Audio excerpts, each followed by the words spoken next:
TCS는 오늘도 우리가 이제 지금 그 일을 하다 왔는데 기업 지금 만 한 3년 됩니다. 지금 이제 기업들한테 많이 확산이 되고 있어요. 이미 이제 그 채용할 때 입사 지원서에 TCS 성적을 기입하도록 하는 기업들은 지금 뭐 한 거의 한 100개 정도 되는 걸로 우리가 추정을 하고 있고, 그래서 최근에 나타나는 현상은 이제 거기에서 한 걸음 더 나아가지고 TCS 성적 우수자들을 좀 뽑으려고 많이 자기 회사에 지원할 수 있도록 하는 이런 움직임이 좀 있어요. 그래서 삼성전공 같은 데서는 TCS 1급하고 S급자들을 초대를 좀 해달라, 초청을 해달라 해서 우리가 초청을 해줬습니다. 그래서 거기서 하루 동안 뭐 업무 설명, 현장 견학을 가는 이런 시간을 가졌어요. 뭐 펀드 매니저, 애널리스트 뭐 이런 사람들이 그 담당 분야의 그 전부 다 그 팀장들이 와서 설명을 하고, 또 저녁에는 선배와의 대화의 시간도 갖고, 그래서 많이 지원하도록 하는 이런 그런 분위기가 좀 있고, 그 삼성증권에서 하니까 우리 투자증권에서도 또 그거는 이틀 동안 그래서 CEO가 직접 나와가지고 막 또 설명을 하고 이런 굉장히 고무적인 현상이 벌어지고 있습니다. 이 기업들도 이제 TCS를 많이 활용하는데, 지금 SKC 같은 경우가 오늘 우리 성적을 이제 넘기는데, 그 이제 간부 사원들이 되려면은 TCS를 지금 아마 180점 3급 정도를 요구를 하고 있어요. 그래서 벌써 올해 초부터 전부 TCS 정기시험에 쳐서 성적을 이제 인사부에 다 제출하도록 했는데, 그걸 통과 못한 사람이 27명이나 나왔어요.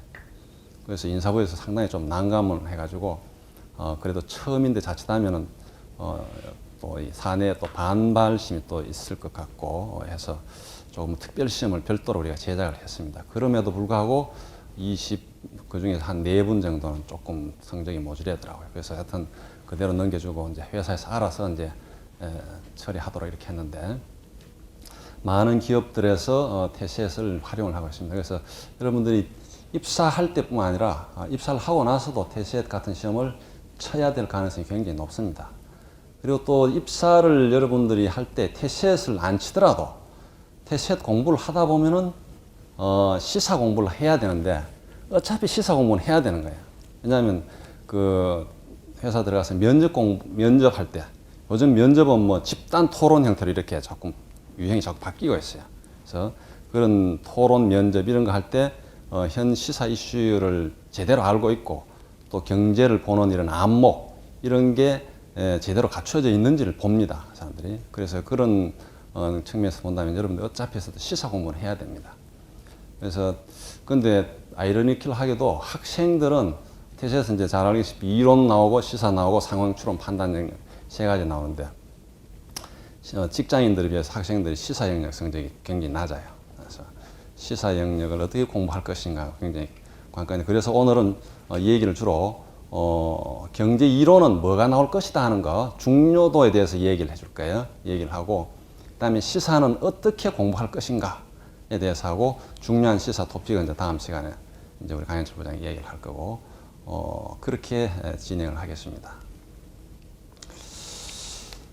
우리가 TCS 문제를 낼 때 이런 문제는 TCS에 문제에 들어가야 된다, 이거는 조금 너무 어렵다, 이런 거는 출제위원, 감수위원마다 조금씩 다를 수가 있어요. 그런데 모든 감수위원, 출제위원들이 공감하는 출제 기준은 TCS의 그 운영 규정 큰데 거기다가 이미 딱 정리가 되어 있습니다. TCS이 검증하고자 하는 경제 이해력은 무엇이다, 어떤 것을 테스트한다, 이게 딱 정의가 나와 있어요. 그래서 그 정의에 따라서 출제를 합니다. 간혹 가다 보면은 이런 것까지 공부해야 되냐고 느껴지는 문제들이 있어요. 그런 문제들은 처음 이제 이런 기준을 모르면은 그거 공부하느라고 이렇게 시간을 허비할 수가 있는데, 이제 이런 기준을 알고 나면 이런 거는 많은 감수위원 중에 한 분의 주장에서 들어갔을 것 같다, 이렇게 이제 판단할 수가 있어야 되죠. 네. 그래서 바로 출제 기준이 뭔지를 정확하게 아시는 게 중요합니다. 사실 출제 기준 이게 사실 인터넷 홈페이지에 다 공지가 되어 있습니다. 근데 이제 그냥 막 이렇게 넘어가서 그러는데, 이 출제 기준을 정확하게 알고 이제 거기에 맞춰가지고 이런 것을 공부를 해야 되겠다는 걸 나름대로 하고, 어느 정도 기준을 알면 신문을 보다가도 이거는 문제 출제될 가능성이 있다는까지 예측을 할 수가 있어야 돼요. 저 정도. 그럼 출제 기준이 뭐냐? TCS이 검증하고자 하는 경제 이해력이란 무엇이냐? 경제 이해력이라는 것도 사실 굉장히 좀 그 정의하는 사람에 따라서 다르게 정의가 될 수가 있어요. 그런데 우리 태셋위원회가 정의하고 있는 경제 이해력은 국내외 경제 상황을 제대로 이해하고 그러한 이해력을 바탕으로 주어진 업무 환경에서 나름대로 합리적인 의사결정을 내릴 수가 있고 찬반 논란이 되는 사회 이슈에 대해서 나름대로 자기 의견을 말할 수 있는 능력이다. 이렇게 정의가 되어 있습니다. 그래서 말할 수 있는 찬반 논란이 되는 사회적 이슈에 대해서 나름대로 의견을 제시할 수 있는 능력. 여기에 따라서 시사 이슈 문제가 출제가 되는 거예요. 국내외 경제 상황을 제대로 이해할 수 있는 능력. 이걸 이해하려면 경제 이론이 뒷받침이 돼야 됩니다. 그래서 경제 이론이 나오죠. 근데 경제 이론도 여러분 경제학과 학생도 좀 있는 것 같은데 경제 이론 중에서도 보면은 사실 현실 경제를 이해하는데 그렇게 필요 없는 것들이 많이 있습니다. 경제 이론을 전개하기 위해 필요한 이론은 시험에 안 나온다는 얘기예요. 그게 뭐냐고요? 그런 게 중요하죠. 예를 대표적으로 보면 무차별 곡선 이런 거예요. 무차별 곡선. 무차별 곡선이 이제 경제 이론을 전개하는 데는 굉장히 중요하죠. 이렇게 잘 아세요. 근데 무차별 곡선이 지금까지 시험 나온 지가 아마 지금 12회 시험 쳤는데 아마 2번인가 3번밖에 안 나왔을 거예요. 그런 거예요. 이제 경제 이론, 그리고 이제, 시사, 그래서 경제 이해력 검정 시험, 태셋이 검증하고자 하는 경제 이해력은 바로 그렇게 정의가 되어 있습니다. 그래서, 그 정의에 따라서 출제 영역은 경제 이론, 시사 경제, 상황 추론 판단, 이렇게 3가지로 이제 나눠지죠. 그래서, 강론으로 들어가면 그러면은, 경제 이론은 그러면 뭐냐? 말 그대로 경제학 원론 수준의, 경제학 원론 수준의 이론으로서 우리 현실 경제를 이해하는 데 아주 필요한 이론들입니다. 그래서, 미시, 거시, 국제, 이런 쪽이 이제 다 포함이 되는데, 여러분들이 경제학 원론 수준인데, 태셋 그 출제 기준은. 근데, 현실적으로 보면 경제학 원론 수준인데 그걸 확실하게 알아놔야 돼요. 기본적 이론을 확실하게 알아놓으려면 사실 경제학 원론보다는 한 미시나 거시 책 정도도 한번 읽어보는 게 오히려 좀 깊이 있게 기본 개념을 이해하는 데 조금 도움이 된다고 봐요. 그런데 한 2급 정도의 태셋이 이제, 등급수로 하는데 한 200점, 300점 만점에 한 210점 정도를 목표로 한다면은 한 경제학 원론만 읽어도 됩니다. 그래서 경제학 원론 수준의 이론으로서 미시, 거시, 국제 이게 다인데 경제 이론을 그럼 어떻게 공부하느냐 하면은 내가 조금 이따가 시사에 자주 나오는 경제 이론을 다시 한번 설명했지만은 요거 쉬는 시간에 지금 복사가 됐는데 쉬는 시간에 요걸 하나씩 나눠줄 거예요. 여기 보면은 우리가 이제 경제 이론도 그러면 무작정 내는 게 아닙니다. 문제를. 근데 경제 이론 중에 많은 뭐 이중구, 맹큐 책들이 많이 있는데 그 텍스트 목차를 딱 갖다 놓고 출제위원 교수분들 또 사회에 관련되시는 분들한테 설문조사를, 델파이 조사를 다 했습니다. 우리가 이 중에서 만점을 5점으로 해가지고 중요도를 평가해 주시오. 많은 문제가 데이터뱅크로 은행 문제뱅크가 들어오는데 그 중에 이제 2배수 정도를 추출을 해가지고 감수위원회를 해서 이제 문제를 확정하는데 이제 그 중요도가 있어야 되잖아요. 무작정 하는 게 아니고. 그래서 그 중요도를 5점으로 했을 때 이거는 뭐 몇 점 정도로 하면 좋겠습니까? 하는 그런 델파이 조사 결과가 딱 나와 있어요. 이것도. 그래서 요것도 한번 보시고 이게 또 맨 그 얘기입니다. 아까 얘기했듯이 무차별 곡선 5점 만점인데 무차별 곡선 같은 경우는 여기 2.9점 정도가 평가되어 있어요. 그래서 뭐 국제 환율이라든가 뭐 이런 거는 국제경제 쪽에 특히 그게 점수가 높아요. 한 4점 이상으로 다 되고. 그래서 대충 봐가 여기는 한 3.5점 이상 평가되는 것은 아주 핵심적으로 공부를 해야 되고 3.5점에서 3점까지는 뭐 모르면 그냥 넘어가도 되고 3점 그 밑으로 오는 것은 뭐 그냥 개념 정도만 알아두면 된다. 이렇게 보면 돼요. 그래서 이걸 보시면 되고 그리고 이제 그럼 이론은 됐죠. 이론은 이제 여러분들이 공부를 하는데 경제학 원론책을 무조건 한번 읽으세요. 경제학 원론책도 아니고 경제학 태시의 문제집만 먼저 사가지고 태시에 시험 치겠다고 덤벼들면은 그거는 바람직한 자세가 아닙니다. 경제학 원론에서 중요한 경제 개념을 확실하게 알아두면은 그 중요한 개념은 계속 반복해서 출제가 돼요. 그래서 추측컨대 한 절반 정도의 문제는 아마 그 개념이 계속 반복 출제되지 않나 싶어요. 절반 이상입니다. 한 60% 정도 중요한 개념. 그 중요한 개념을 확실하게 알아두면 3급까지는 쉽게 맞을 수가 있어요. 중요한 개념을 수박 긋핥기 하지 말고 확실하게 개념을 내한테 갖추어 완전히 자기 것으로 만들어 놔야 돼. 그게 응용된 문제들이 계속 나오니까. 이런 문제도 나왔어요. 그러니까 계속 문제가 만약에 도덕적 해이에서 정보 비대칭 문제에서 역선택과 도덕적 해이 이런 문제를 사례를 두고 5개의 지문을 주고 다음 중 성격이 다른 하나는 딱 뭐 이런 문제도 나왔어요. 도덕적 해이와 역선택의 개념을 정확하게 알고 있어야 풀 수 있는 문제. 그렇게 응용해서 그런 문제까지 나왔어요. 그래서 그렇게 기본적인 문제를 개념을 이제 정확하게 알아둬야 된다 이런 얘기입니다.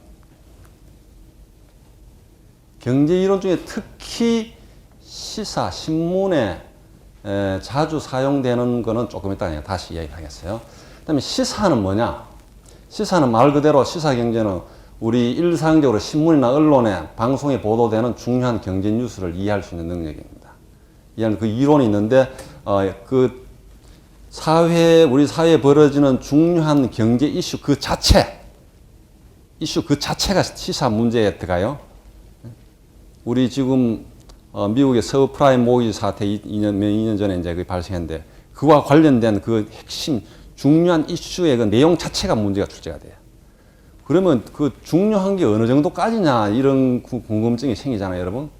그런데 그 중요한 것이라는 것은 단편적으로 오늘 한번 신문에 뭐 A 신문에 톱 정도 나오고 이런 건 중요한 게 아니고 신문에 A 신문도 나오고 B 신문도 나오고 방송에 나오고 이런 그야말로 사회 이슈가 될 정도의 뉴스를 말합니다.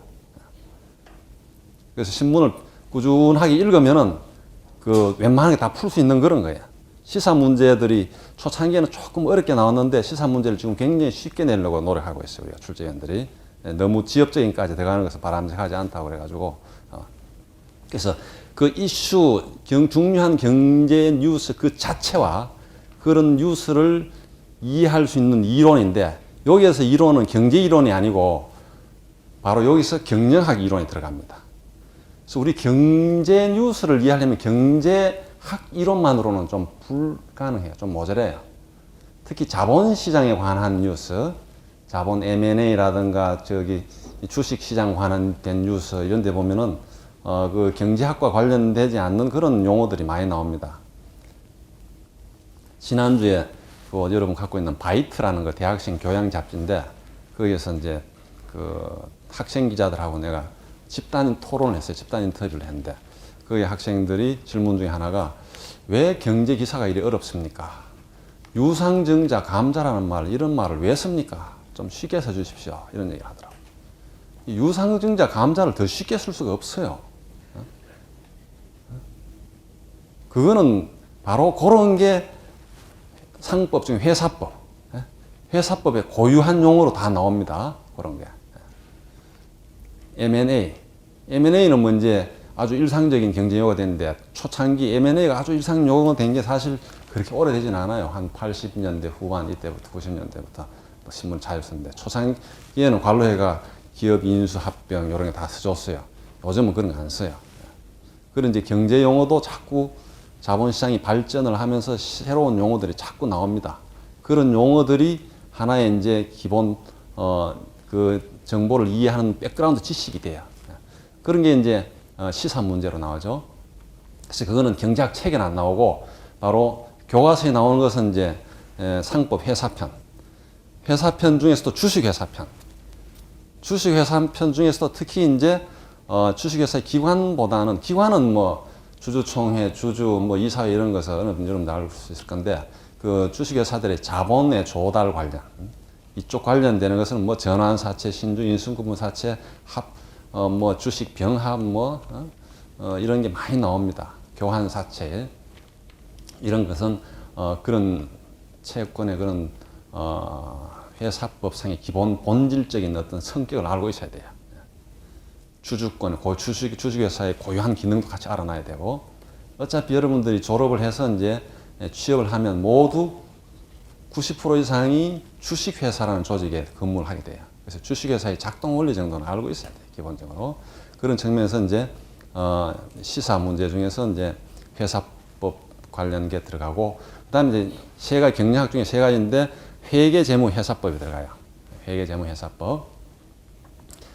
회계가 또 중요하다. 회계. 자본시장 관련 회계 이제,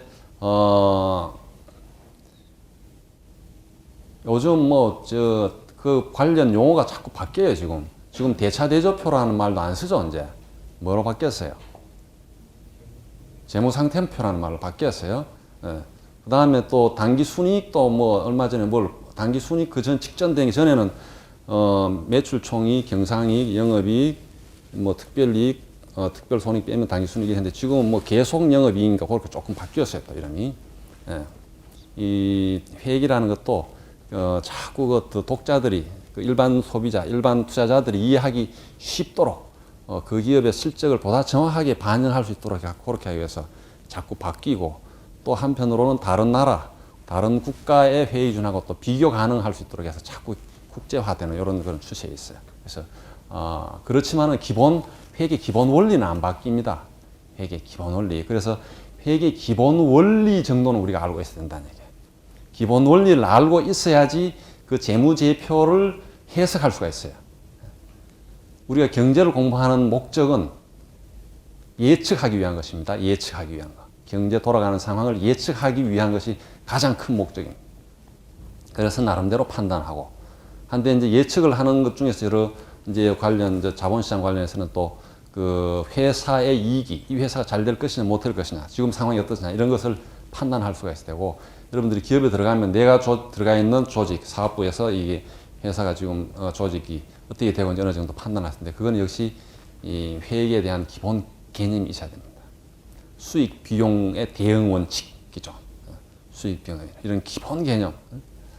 재무제표를 회계감사인이 감사했을 때 그 감사 의견을 했는데 그런 것도 읽을 수 있는 능력. 이게 뭘 의미한다든가. 이번에 시험 나왔죠. 그래서 이런 회계에 대한 기본 지식. 그래서 회계를 여러분들이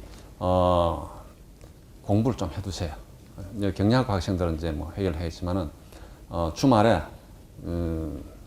복식부기 기초 책 이런 거 하나, 상업 고등학교 학생들이 쓰는 책도 괜찮아요. 그런 거 해가지고 한 주말에 금, 토, 일, 3일 동안만 다른 공부 안 하고 그것만 파면은 그거 다 됩니다. 그 다음에 재무론. 그러니까 경영학에서는 회계, 재무, 회사법 3개가 나온다 그랬죠. 재무론은 사실 경제학에서도 금융경제학하고 굉장히 밀접한 관계가 있어요. 요즘 경제학 중에서 경영하고 같이 왔다 갔다 하는 영역이 재무론 영역이고 금융경제학인데, 그래서 경제학 중에서 금융경제학 쪽 공부 좀 하고, 같은데, 이제 조금, 그래서 경제학 원론 수준에서 벗어난다, 이렇게 또 볼 수 있는데, 그게 재무론 분야가 그렇습니다. 재무론 분야가 있기 때문에 그럽니다. 근데 재무론 분야는 이제 그 말 그대로 기업의 자금의 운용을 어떻게 할 것이냐, 조달을 어떻게 할 것이냐를 공부하는 게 경영에서 재무론 분야인데, 최근에 이제 재무론에서 특히 지금 이슈가 되고 있는 게 파생상품 시장 쪽이에요. 이 파생상품이 한 10년 전만 하더라도 이거 몰라도 되고 그랬는데, 지금은 우리 주식시장에 파생상품이 전부 다 들어가 있어요. 그게 개념이 응용이 돼가지고 ELS, ELF 이런 게 막 신상품이 개발돼 있고, 미국 서브프라임 모기지 사태도 파생상품, 옵션 개념을 응용한 신금융상품이 개발이 돼가 그게 문제가 되겠죠, 결국은. 그래서 이 파생상품, 선물 옵션의 기본 개념을 알고 있어야 돼요. 선물 옵션의 기초적인 해지 개념. 이런 개념은 굉장히 중요합니다. 이런 개념을, 또 굉장히 기초적인 게 사실. 우리나라도 지금 금호그룹이 저렇게 되지만은, 금호그룹이 저렇게 된, 재무 위기를 맞게 된 것도 사실 풋백 옵션을 잘못 사용했기 때문에 그런 것이죠. 그래서 우리 키코 같은 문제도 최근에 발생이 됐고, 그래서 이게 이제 풋옵션, 콜옵션, 이것도 단순합니다. 풋옵션과 콜옵션의 개념, 풋옵션과 콜옵션을 사거나 팔았을 때 기초상품 가격이 향후 어떻게 변했을 때 내한테 어떤 수익이나 손실 영향을 미치는지 이 구조를 정확하게 알고 있어야 돼요. 그래서 재무론은 이제 그렇게를 정리를 하면 되죠. 시사는 이제 그렇게 하면 되죠. 시사는 크게 그래서 전체 테셋이 혹시 다 알겠지만은 테셋은 경제 이론스러운 문제, 시사스러운 문제, 상황 판단 수 문제 해서 전부 80문제를 100분 동안 푸는 시험이에요. 만점이 300점이고 경제 이론하고 시사는 3점짜리가 20문제, 4점짜리가 10문제씩. 그다음에 상황 판단은 전부 다 5점짜리가 20문제씩. 그래서 경제 이론은 아까 이야기했듯이 그런 전반적으로 이렇게 출제가 되고 시사 문제는 30문제인데 경영학 문제가 한 30문제 중에 10문제 정도 나온다고 보면 돼요. 회계 재무 회사법에서 10문제 정도 나오고 그 다음에 나머지 10문제는 순수 시사 용어 문제가 나와요. 순수 시사 문제. 이거는 교과서에 안 나와요. 신문을 무조건 보는 수밖에 없어요. 그 다음에 나머지 10문제는 뭐냐 하면은 경제 이론을 시사에 응용한 문제들이 나와요. 경제 이론. 그 경제 이론을 공부를 많이 해놓으면은 이 시사까지 같이 커버가 돼요. 그 시사문 경제 이론을 우리 지금 한국은행에서 기준금리를 내리거나 올리거나 했다 그러면 이런 재정 통화 정책 관련된 응용 문제 이런 게 이제 나온 신문의 지문을 갖다가 활용해서 하거나 이래서 그래서 그렇게 구성이 되어 있습니다. 그 이제 상황 판단 문제는 그럼 뭐냐? 마지막에 20문제 5점짜리. 상황 판단 문제는 고난도의 경제 이론이거나 두 가지 이상의 경제 이론 또는 경영 개념이 들어간 응용 복합 문제로서 분석, 추론, 종합, 해석하는 능력을 검증하는 영역이다. 이렇게 되어 있어요. 그래서 이거는 어떤 교과서적인 영역이 아니고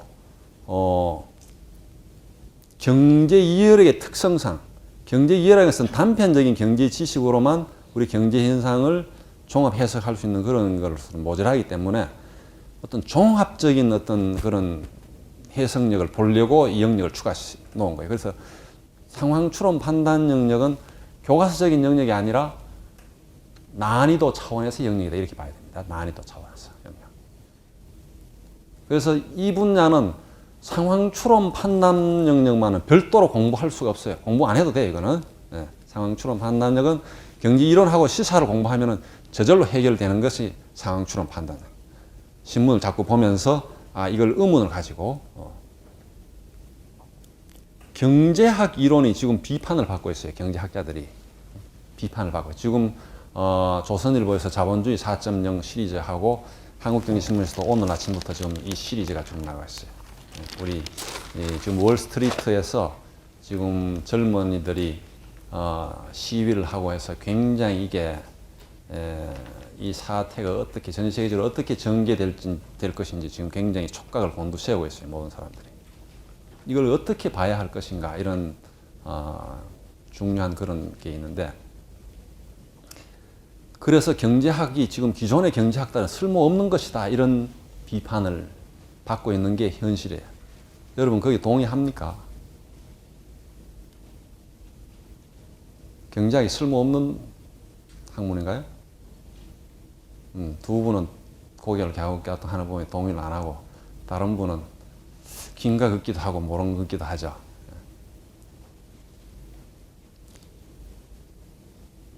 최근에 일어난 물론 더 조사를 해봐야 되겠지만은 경제 담당 기자로서 이렇게 내가 느껴보죠. 최근에 일어난 일련의 사태는 그 자체를 갖고 자본주의가 운운하다고 시장 경제 자체를 운운하는 것은 너무 크게 너무 과장된 거예요, 사실은.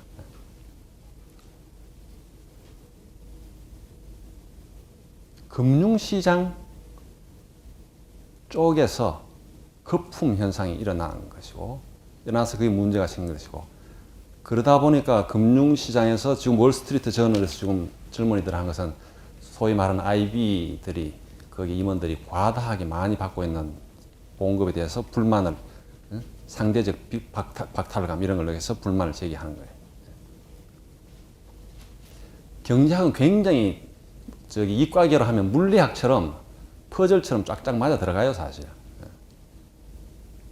물론 이제 가정을 많이 하기 때문에 현실을 조금 처방을 못하는 그런 비판을 받고 있기는 한데, 그래도 이 사회 현상을 과학적으로 해석하고 거기에 대해서 처방을 학문적으로 할 수 있는 것은 바로 경제학이죠.